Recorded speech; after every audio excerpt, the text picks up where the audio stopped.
out of an expression of your concerns entirely spontaneously in one of our periods spent in the general discussion mode. This came up, and it was promised that we would do something about it, that is to say, by way of holding a formal conversation. And so with Daniel Ward after 2, and we will discuss with him how government in the towns and elsewhere comes to be something of a family affair, is it?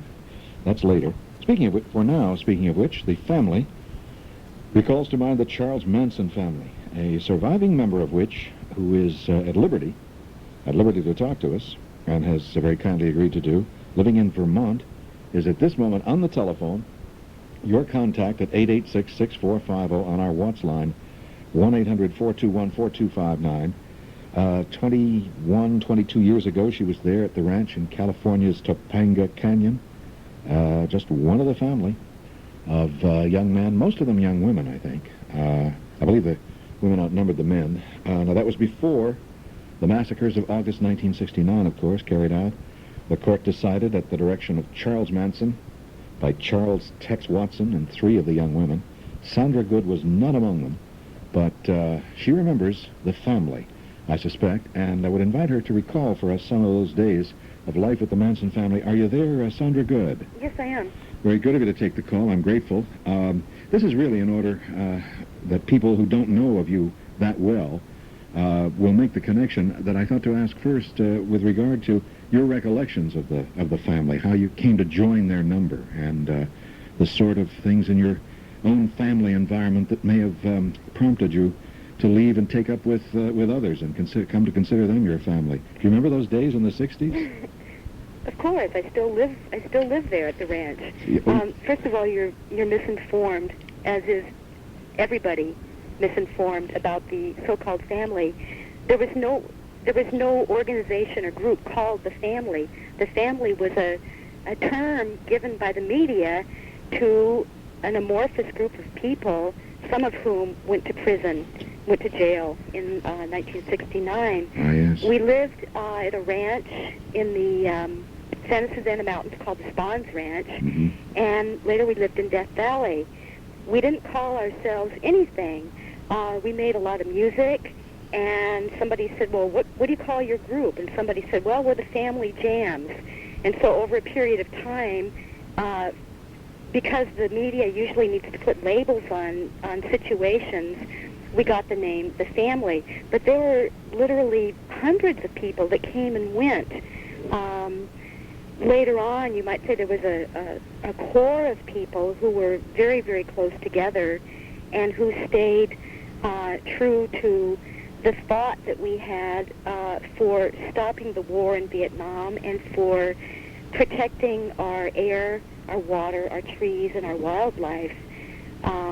We were so committed to these causes that the murders more or less evolved out of our desire to change the system. The Family Jams is J-A-M-S, as in preserves, just in case people may have missed that. You remember the book by Ed Sanders? He wrote a book called The Family. Oh, yeah, Ed wrote that book for money, and it has nothing to do with the truth or the reality of what happened. He knew what would sell. He knows that certain subjects, sex, violence, cultism, etc., sell, and he lied. I'd say maybe 1% of that book has truth in it. The other 99% is lies. Manson himself never referred to his group as a family. No. You were, now, in the 1960s, more about Sandra Good, you were in a rebellious state of mind, were you? Did you come from a family environment that was somehow intolerable? No more than any other person that came from my kind of environment. I came from, I guess what you'd say, an upper middle class family. I had been to college for a total of 7 years. I never got a degree because I switched majors from English literature to marine biology. I had a lot of ideals.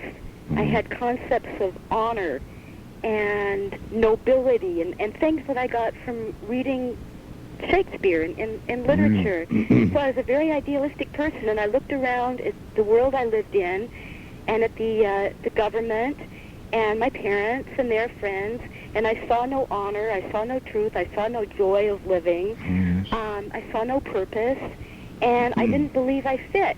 And I was looking for something beyond what I saw. And when I met Manson, I saw a man who was sure of himself, who was all the way alive, who didn't have doubt, who didn't need to ask a woman or a boss or somebody what to do.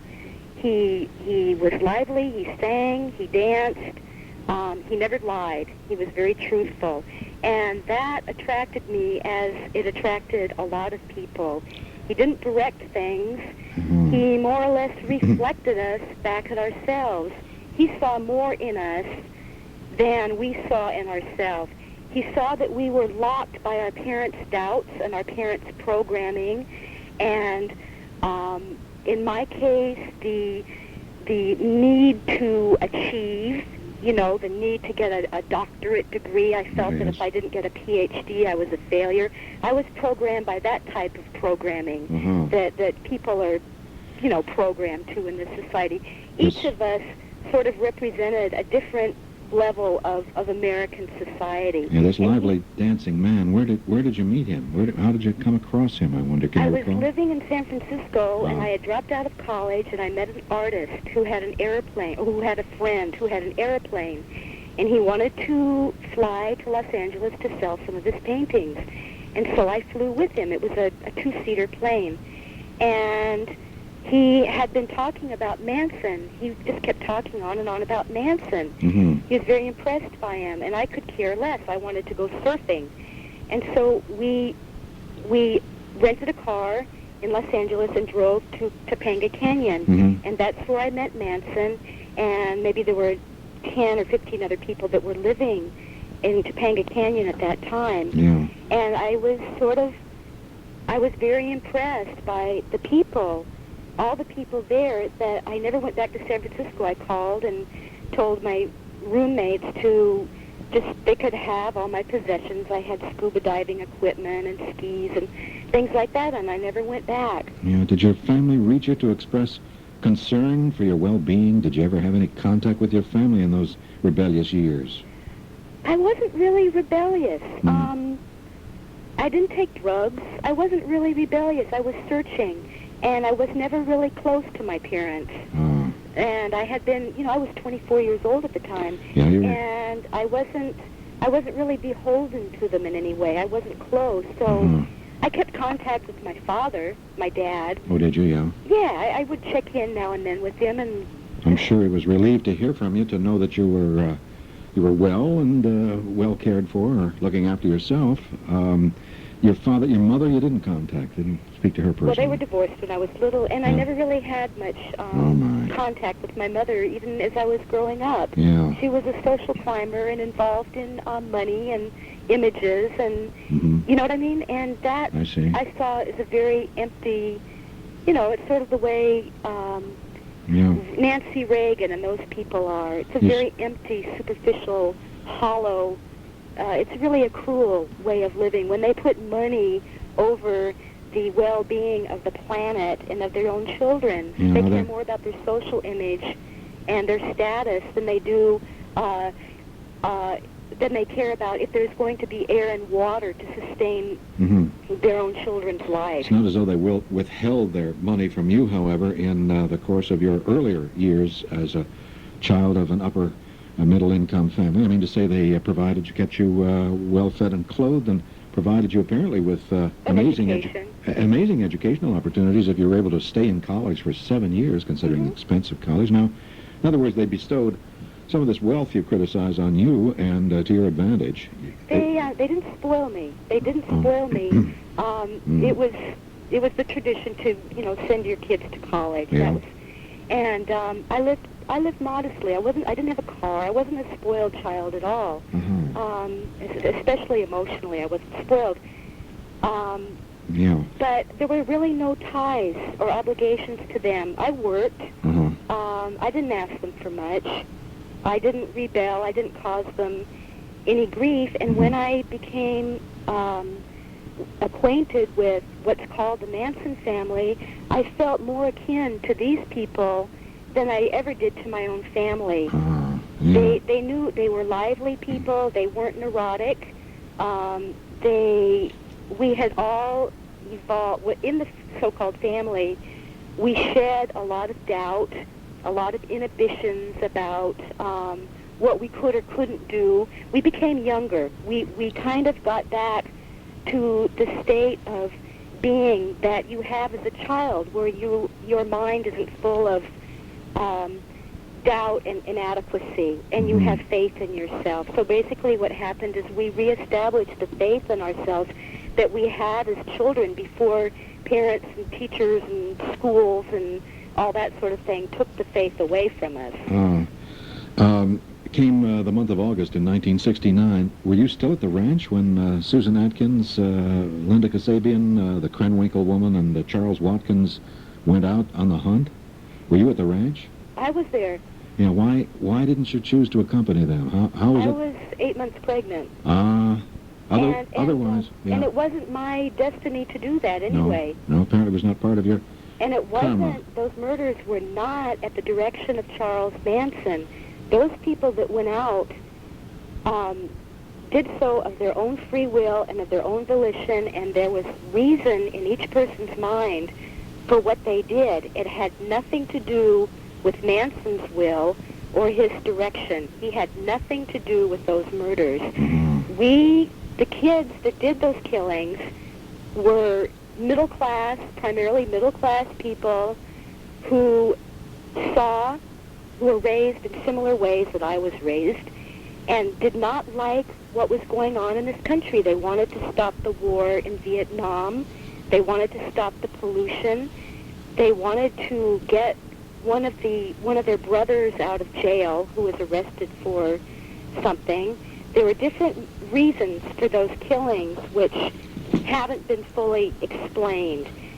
It could be explained, but it would take a lot of time. Yeah, it's interesting to hear. But what happened is the prosecution, the district attorney, and all those people didn't want to face the fact that kids that could have been their own kids did these things. So they had to take a person who was raised on the bottom of society, very poor, no education or little education, who had been in jail since he was 9 years old. That's Manson, and they said that he was the driving force behind what happened. And then the district attorney saw that a lot of money could be made through the trial, through books, through movie rights, TV, helter-skelter, shows, and they covered up the truth because they were selling something. It's pretty much the explanation Manson gives of his role in the murders, claiming that the district attorney was in it only for profit. It continues to crop up in all his public statements,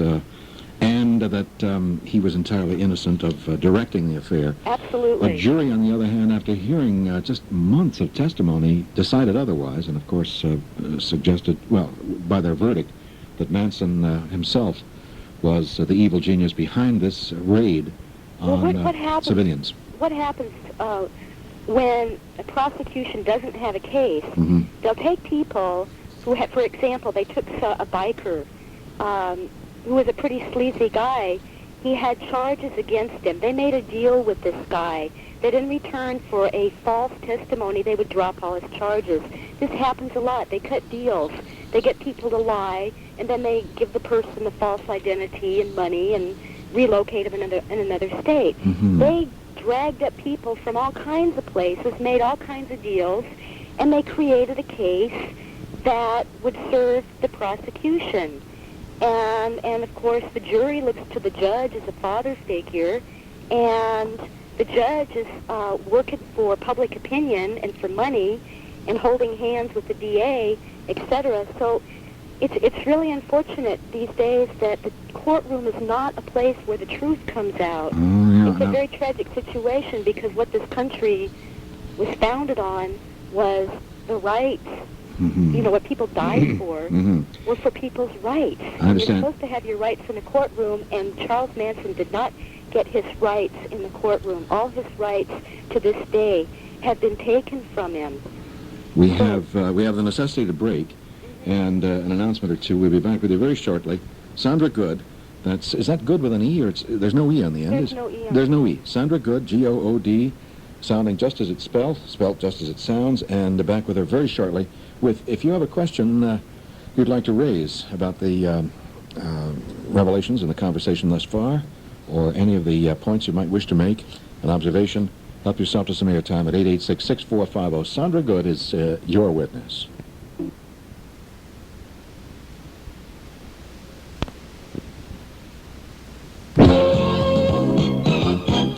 And Sandra Good, your contact at 886-6450. I was going to say, in addition to it, that Charles Manson feels the district attorney does it for self-aggrandizement, that the courtrooms are corrupt and the district attorney is only self-serving, seeking to line his pockets. He gives another motive for the district attorney having prosecuted him, Manson, in an interview done in 1985. And I think you very kindly sent us this from the California magazine, May of 1985's interview with Charles Manson.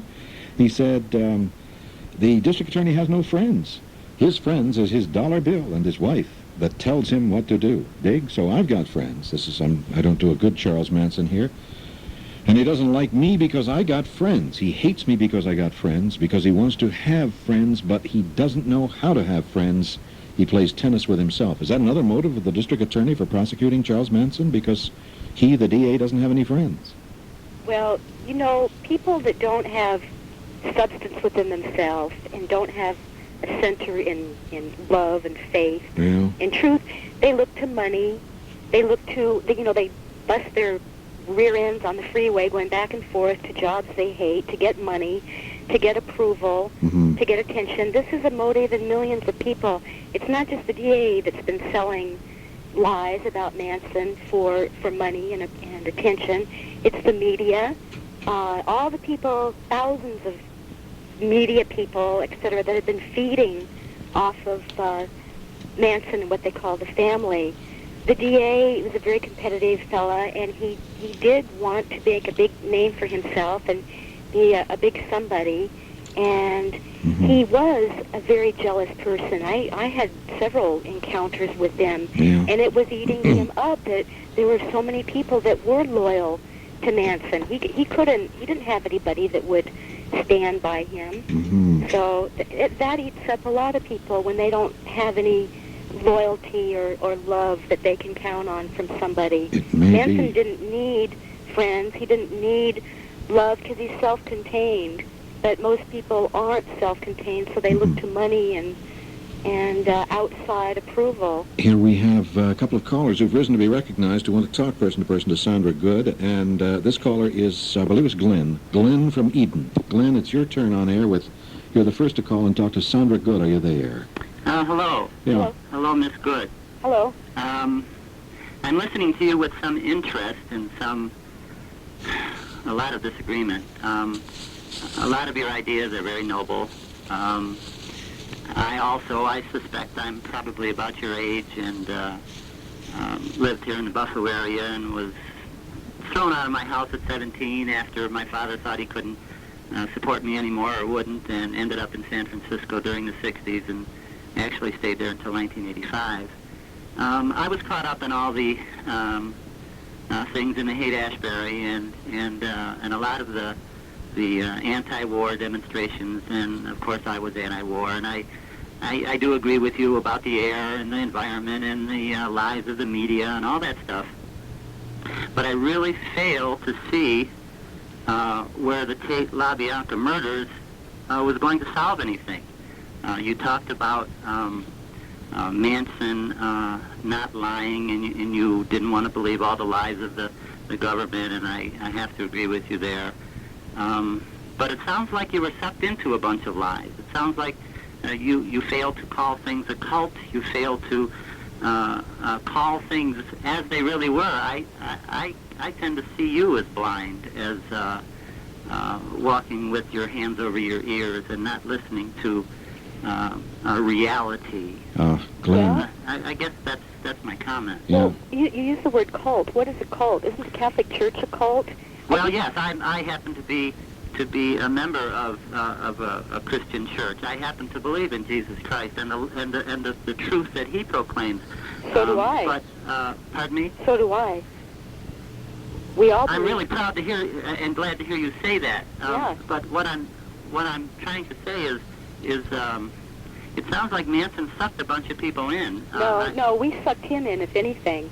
We brought our problems to him. Tell me what the murders proved. What those people, even though they were involved in the Hollywood scene and the money scene, which certainly wasn't you or I, what did they really accomplish? Those lives and the gruesomeness in the way that they were killed. Well, there's a lot of different levels, to answering that question. A lot of different levels, but I can touch on a few. I remember in the penalty phase, one of the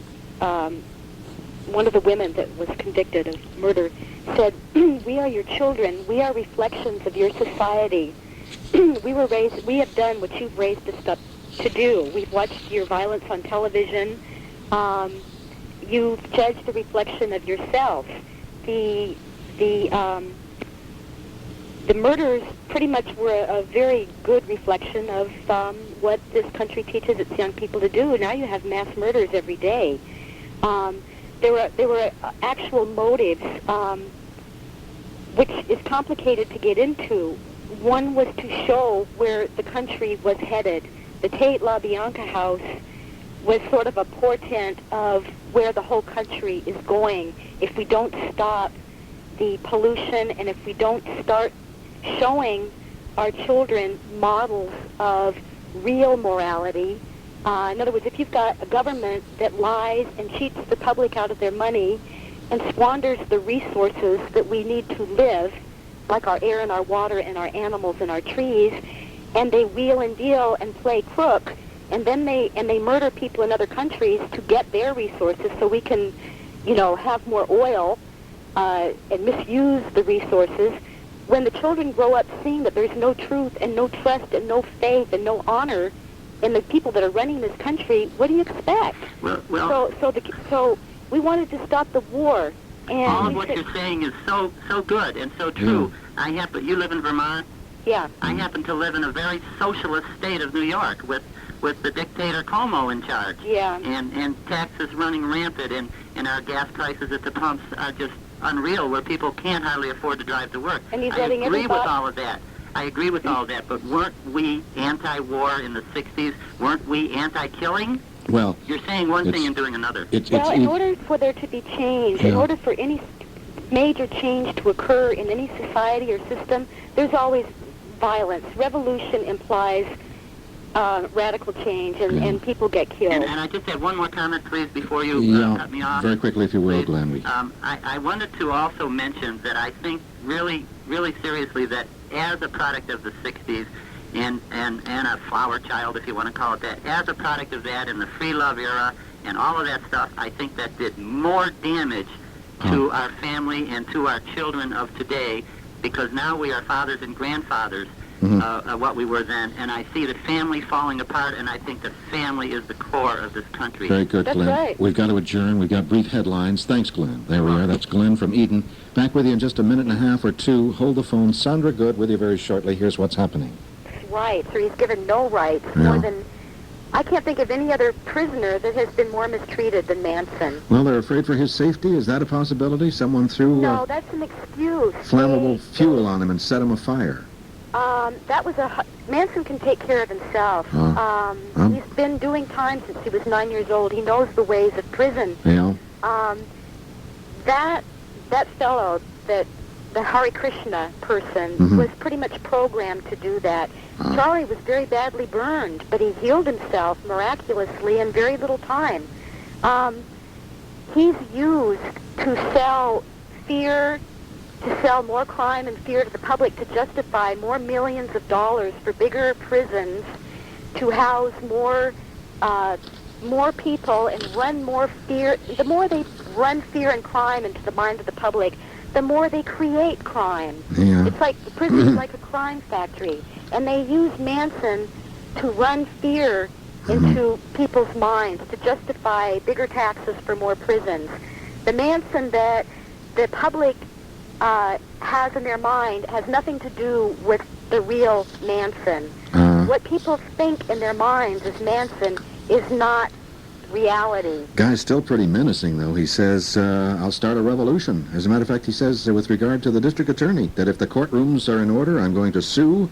I'm going to sue for everything California's got. I'll own California by the time this is over if I sue. And if I can't sue, that's okay too. Then I'll start a revolution. I'll tell you something. This Middle East situation. Yeah?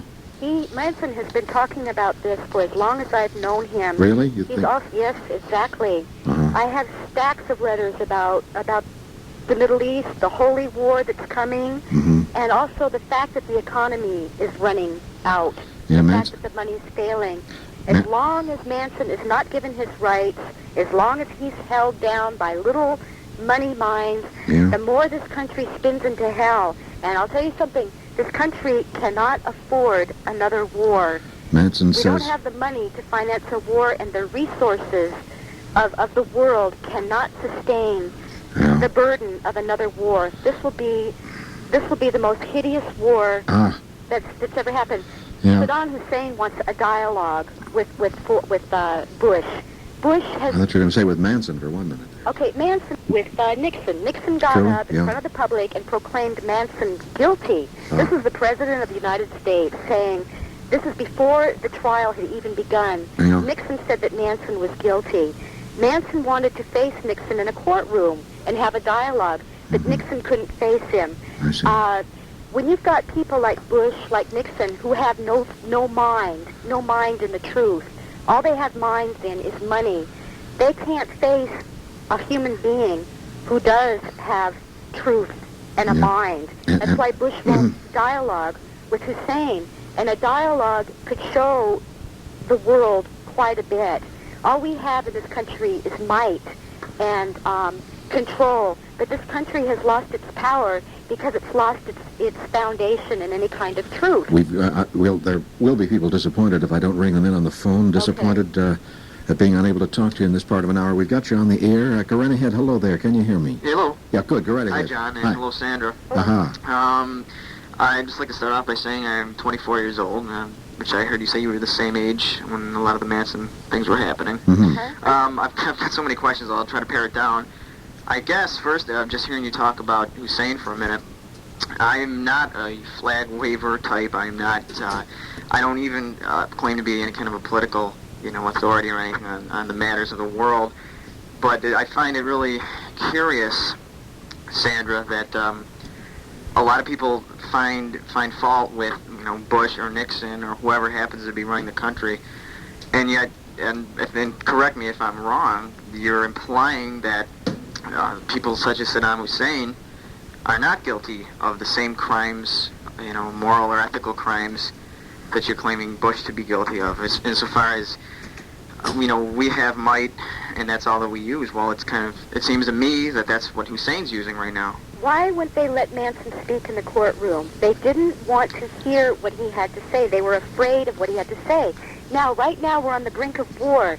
Hussein wants to be heard. He wants to dialogue. In order to resolve any conflict or any disagreement, you have to have communication. This is basic psychology. In family crisis situations, in any situation of conflict, you have dialogue. The man, Hussein, is asking for the most basic necessity, and that is to have dialogue. The thing is the truth about the history of the Middle East, why Kuwait was annexed recently. What wasn't Kuwait part of Iraq before the First World War? In other words, it gets into a whole situation of Western domination of the world for many, many years prior to World War I. You have to look at the historical context and situations, and if the United States public is continually kept misinformed about Manson, about the Middle East, about major players in this particular crisis. I just find it fascinating that you're apparently drawing a parallel between Charles Manson and Saddam Hussein. Well, maybe it's deeper than I'm seeing. Well, the parallel that I'm drawing is that Manson has and has had something to say that is vital to the survival.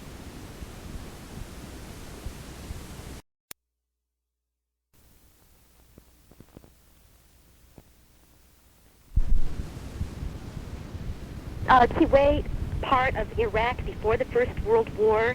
In other words, it gets into a whole situation of Western domination of the world for many, many years prior to World War One. Well, but I You just have find to look at the historical context, Mhm. the situations, and if the United States public is continually kept misinformed about Manson, about the Middle East, Mhm. about major players in this particular crisis. I just find it fascinating that you're apparently drawing a parallel between Charles Manson and Saddam Hussein.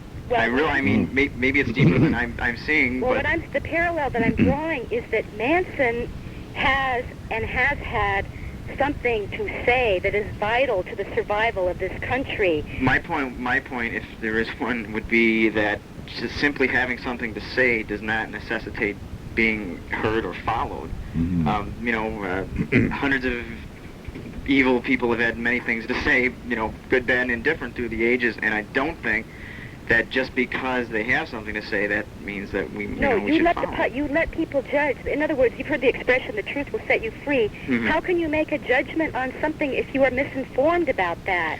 Now we're on the verge of war. If we don't know, if we are misinformed, and the media does not tell you the truth, if you're misinformed, how can you have your own mind? What I'm saying is that 99% of the people in this country don't have a mind because they have been misinformed.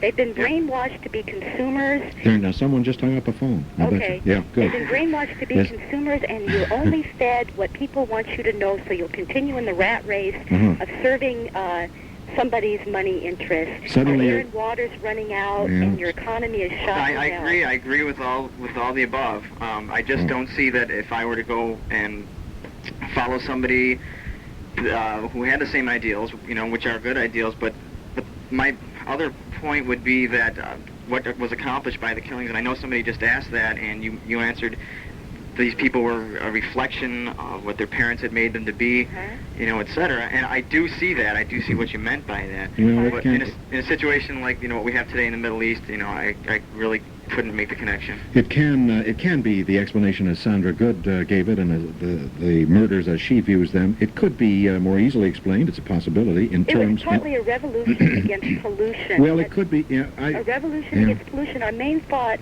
has been to save our air, our Yeah. water, our trees, and our wildlife. And that's why Sharon Tate had a dinner fork stuck in her womb. No. Sharon Tate's womb was not touched, and the coroner's report can verify that. Lino LaBianca had war written across his chest and a fork put in his Yeah. chest.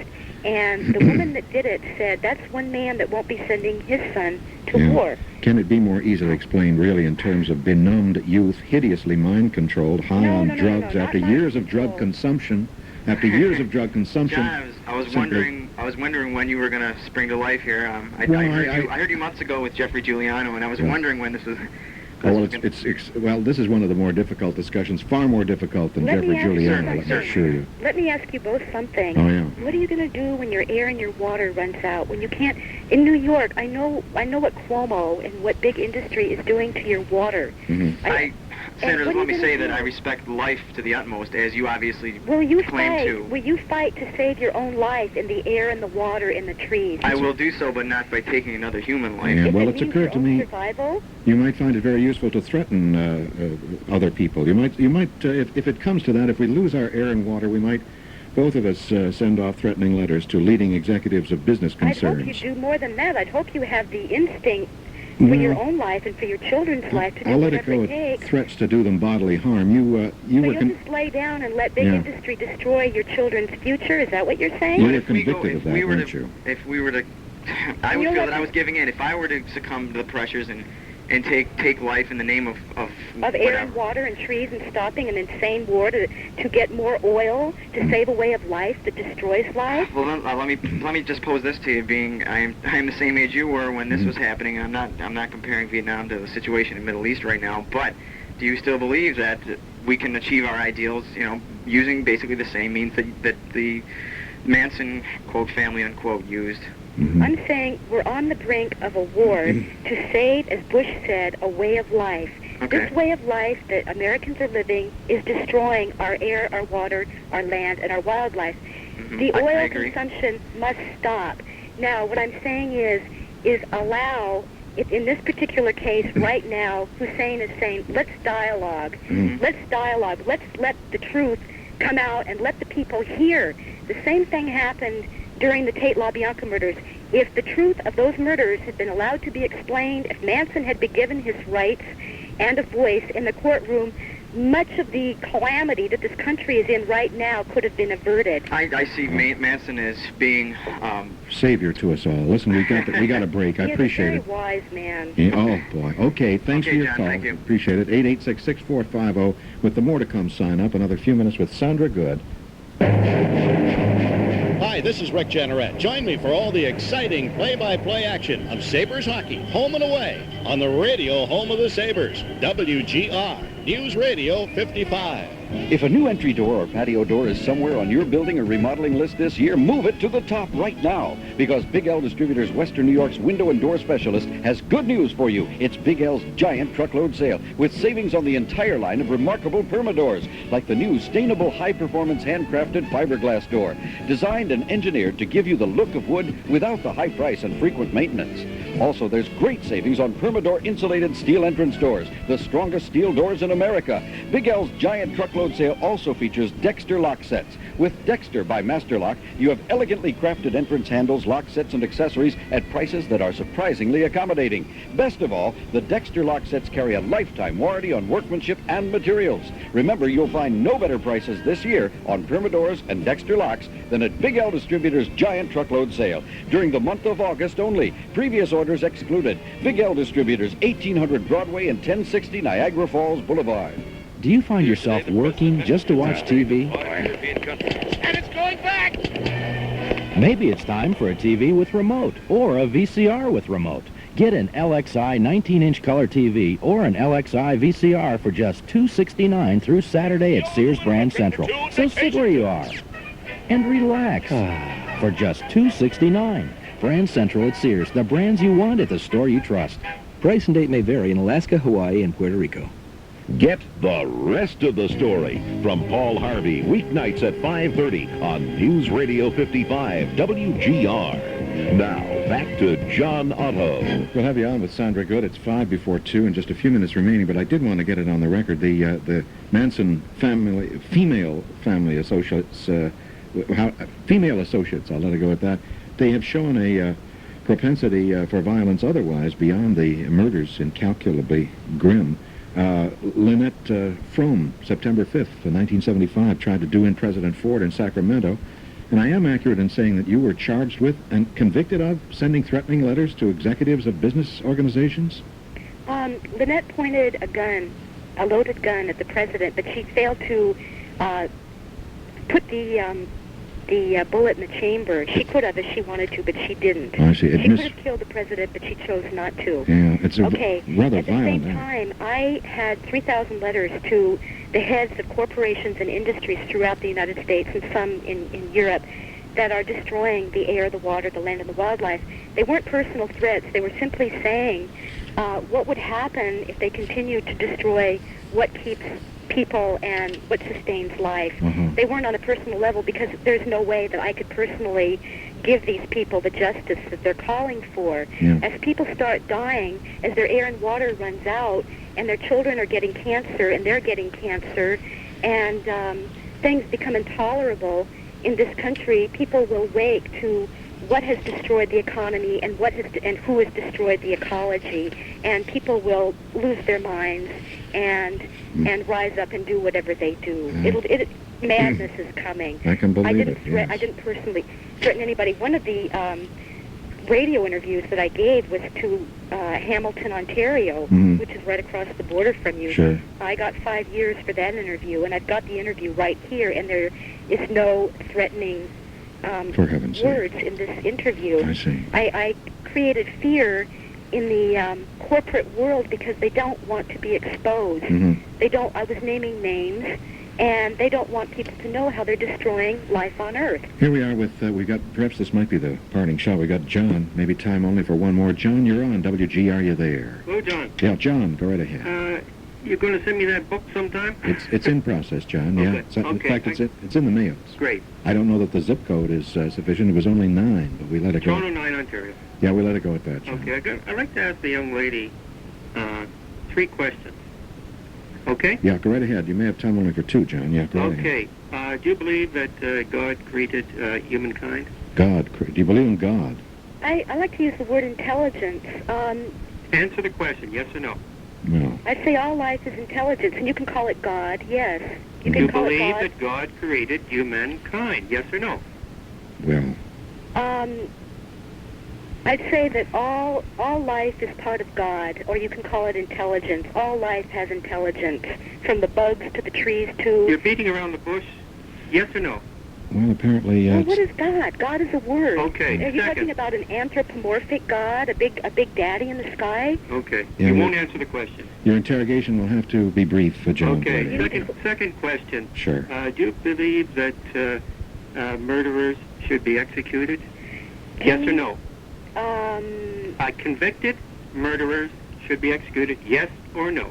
Plain I and simple. believe that if you're going to execute one murderer, Mhm. you should execute all of them. And that's from the President of the United States, who sends millions of young men to Well- kill and die in wars for big money. Okay. There you are. Why are John- John- why is the family alive in California prisons? Because why are they alive? Because the death penalty was overthrown, because they didn't deserve to die. Very Because good. if you're going to execute one person, you have to have equal justice for all. On And that in this note- country, there is not On that equal note of equal justice. justice for all, Sandra Good, we must, with regret, conclude. We'll talk another time, I hope. Thank you very much for your willingness to sit in with us this afternoon. Sandra Good, thank you. Could you put Doug in? WGR News Radio 550 AM, celebrating 68 years of service in Buffalo. Thanks for listening. It's 73 degrees under clear skies. I'm Ray Marks in the WGR News Center. All right. I was in prison with Charles Manson, and this person filming this is interested in it. And I have first-hand experience with it. Matter of fact, I lived right next to him in the hole when he was in isolation. They let him out into the regular prison population after he'd been locked up like 11 years in protective custody against his will. But that isn't what I want to talk about right now. What I want to talk about is that when that guy threw, I don't know if it was lighter fluid or just something flammable that was in the occupational therapy shop there in Vacaville, but I was an aide in there. Twice a week, I'd always be in there to help the psychiatric patients, show them how to make ceramics and all that. You have to have a card to get in there. Well, Charlie had a card. He used to like to make things, you know, ceramics, braiding, rugs, all kinds of stuff. And I was into the day he got burned up.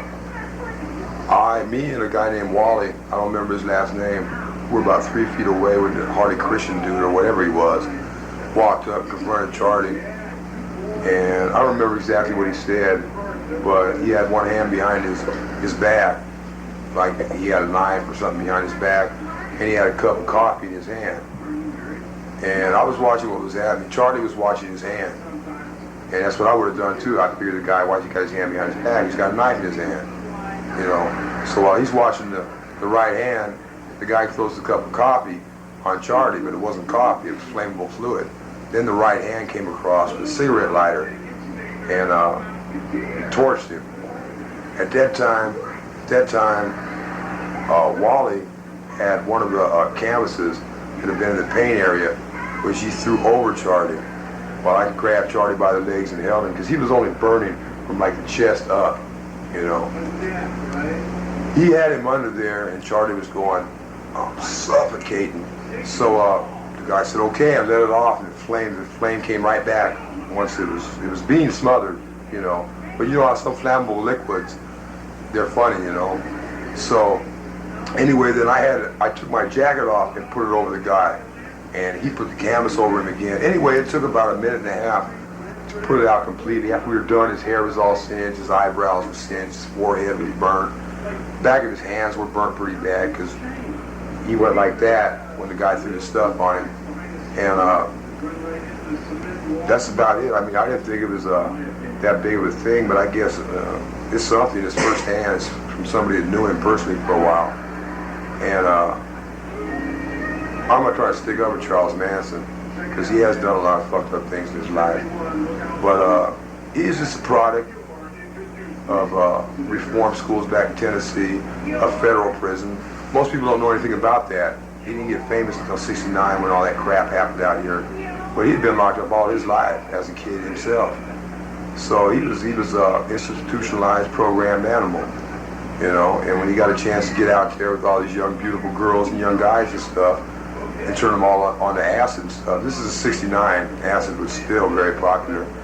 He did it. All he wanted to do was party and fuck and have a good time because he'd been locked up his whole life. And these kids started wigging out and shit, and they came to him and asked him, "We want to start a revolution, Charlie. How do we start a revolution?" And he says, "Well, the public and politicians and everybody out here, the rich people, they're like jackasses. You got to hit them right between the eyes and get their attention first." They said, "Well, how do we do that, Charlie?" He says, "You got to scare them. You know, bodies might work." But he never directly told anybody. You can even ask Tex Watson, who really is the kid. He's the one that killed everybody. You know, the girls didn't even do nothing. All they did was assist him in holding Sharon Tate at the Tate House and Rosemary and Leo LaBanca. They didn't stick nothing. And Tex Watson is the one who killed everybody, okay? He was bummed out of his mind on dope and shit, and he wanted to be a leader of a revolution. Impress Charlie, you know. Charlie's a victim of circumstances. You know, they can't tie one murder to him. They can't tie one actual murder to him. Gary Hyman, all he did, he cut his ear off. Shorty Shea, they say he's buried in 9 places somewhere out in Topanga Canyon, out around the Spam Ranch. But his body ain't showed up yet. They can say anything. The guy had just been locked up all his life. He was out there having a good time, leaving everybody alone. And I don't know, they just couldn't stand it. You know, they wanted to put him back where they felt he belonged. So they built all these murders and everything else up around his name. You know. Now, I'm not saying he was innocent, but he didn't actually murder anybody. You know, and I don't know, the press and everybody else turned him into your modern day Frankenstein. I mean, he's right up there with Adolf Hitler, Stallion, like the top 10 hated ever been. But he's not that, he's a little guy, man. You know, 13, 14-year-old could probably beat Charlie up. You know, he's just a little guy, man. We've been locked up all his life and got out and wanted to have a good time. And things got out of control. You know, and that's about all I really, what it is the wrong people got killed, really. No one should die. But Sharon Tate, if my information is correct, her father was Admiral Tate of the U.S. Navy. She was a movie star, you know what I'm saying? And they tied these bizarre killings in with him through the people who were living with him out at the Span Ranch. And I don't know. It's not like it's told. The story's been told a million times, but Charlie ain't had no reason to lie to me. He's never getting out. What's he gonna lie about? If he did it, he'd tell him, "Yeah, I did it. So what?" He didn't do none of this shit, man. You know, and he'll die in prison, whether it's old age or stabbed to death, or unless the cops set him up. See, the cops can't afford to let him get killed.